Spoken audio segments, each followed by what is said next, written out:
एक शिक्षिका कहती हैं, मैं कक्षा में दाखिल हुई और अपने पीछे दरवाजा बंद कर लिया। मैंने तय किया कि आज मैं अपना सारा गुस्सा बच्चों पर निकालूंगी। दरअसल मैंने उस बच्चे को पकड़ लिया जिसने अपना होमवर्क नहीं किया था और उसे मारा। मैंने एक बच्चे को मेज पर सोते हुए पाया, उसका हाथ पकड़ा और पूछा, तुम्हारा होमवर्क कहाँ है? मैं भूल गया, मुझे माफ कर दो। मैंने उसे पकड़ लिया और अपना सारा गुस्सा और अपने पति के कारण उस पर पड़ने वाला दबाव निकाला। फिर मुझे एक बच्चा खड़ा मिला। वह मेरे पास आया, मेरी स्कर्ट खींची और हाथ से इशारा किया कि मैं नीचे झुककर उसकी बात सुनूं। हाँ बोलो, क्या बात है? क्या हम कक्षा के बाहर बात कर सकते हैं? ये बहुत जरूरी है।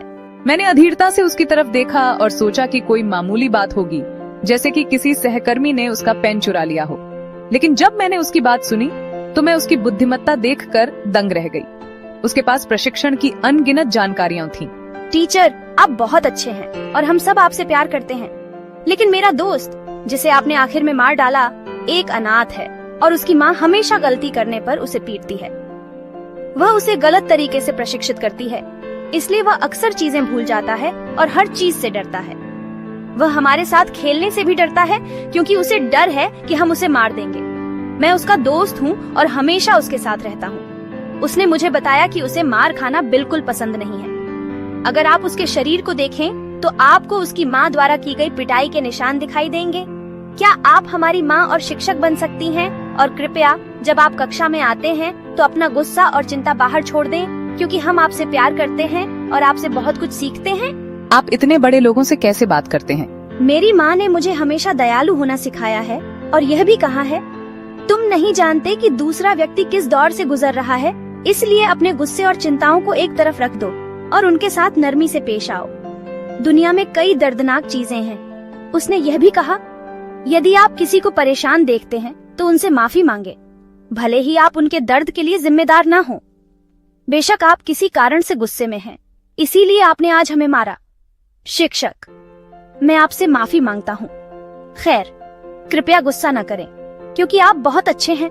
मैं वहाँ विस्मय में खड़ा था और ऐसा लगा जैसे मैं एक बच्चा था और वह मेरे शिक्षक और संरक्षक थे। क्या आज भी ऐसा प्रशिक्षण दिया जाता है? और क्या ऐसी माताएं हैं जो अपने बच्चों को इतनी अच्छी तरह से प्रशिक्षित करती हैं? ठीक है, मुझे इसका जश्न कैसे मनाना चाहिए? यह लो, उसे चॉकलेट पसंद है। अगर वह तुम्हें माफ कर दे तो अपने रब से माफी मांगो और सुभान अल्लाह और हमदिह कहो, ताकि तुम्हारे लिए जन्नत में एक पेड़ उगाए। दुनिया के पेड़ों की तरह? मेरे गुरु, जन्नत के पेड़ दुनिया के पेड़ों की तरह नहीं है। मेरी माँ ने मुझे बताया कि जन्नत के पेड़ों के फल बहुत मुलायम, बड़े और शहद से भी मीठे होते हैं और उनमें कोई बीज नहीं होता। अनस, क्या मैं तुम्हारी माँ को एक तोहफा दे सकता हूँ? हाँ, लेकिन वह हमेशा कहती है कि अनस मेरा तोहफा है। वाकई तुम एक महान तोहफा हो और बहुत प्यारे बच्चे हो। चलो अहमद का जश्न मनाते हैं। मेरे पास 5 रुपए हैं, उनसे चॉकलेट खरीदो और अहमद को दो और उससे कहो कि तुमने उसे दी है, मैंने तुम्हारे लिए खरीदी है। मैंने अनस से कहा कि तुम्हारी माँ वाकई एक महान महिला है, उन्हें स्वर्ग मिलना चाहिए। समय बीतता गया। मिस रेहम कैसी हो? मैंने मुड़कर देखा तो अनस, जो अब एक छोटा लड़का है, चश्मा पहने खड़ा था और उसकी माँ उसके साथ थी। उनके चेहरे पर एक चमक थी। आप अनस के शिक्षक थे, मेरी तरफ से यह तोहफा स्वीकार करें। आपने अनस को जो अच्छाई सिखाई है उसमें आपका भी योगदान है। मैंने आश्चर्य से कहा, वह कैसे कह सकती हैं? अल्हम्दुलिल्लाह, मेरा बेटा अब एक डेंटल कॉलेज में लेक्चरर है। मेरी आंखों में आंसू आ गए। मैंने कहा, धन्यवाद, ये तोहफे आप जैसे लोगों के लिए हैं। आपको लगता है कि आपने सिर्फ अनस को ही प्रशिक्षित किया है। दरअसल आपकी ट्रेनिंग ने मुझे भी बेहतर बनाया है। आपके बेटे ने मुझे सालों पहले एक सबक सिखाया था जिसने मेरी जिंदगी बदल दी। उसकी वजह से मैंने अपने बच्चों को अच्छी ट्रेनिंग दी और मेरे वैवाहिक रिश्ते भी बेहतर हुए हैं। एक नेक पत्नी समाज में स्वर्ग बनाने का एक मजबूत आधार होती है और एक गृहिणी की भूमिका को कम मत समझिए, क्योंकि वह एक पूरी पीढ़ी की शिक्षिका होती है। अगर आपने कहानी पढ़ी है तो उसे सिर्फ पढ़कर ही नहीं, अपनी पसंद भी बताएं और ला इलाहा इल्लल्लाह मुहम्मद रसूलुल्लाह का जिक्र करें, क्योंकि यह 7 आसमानों और जमीन से भी भारी है। और भी कहानियां सुनने के लिए मुझे फॉलो करें। पैगंबर इसने फरमाया, दान देने से कभी धन कम नहीं होता। याद रखें, आप जो भी खर्च करेंगे या बांटेंगे, उसका असर आपके जीवन में बरकत, सेहत, बढ़ी हुई रोजी और दिल की खुशी के रूप में दिखाई देगा।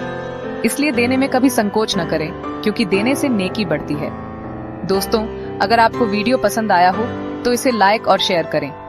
मेरे चैनल को सब्सक्राइब करें।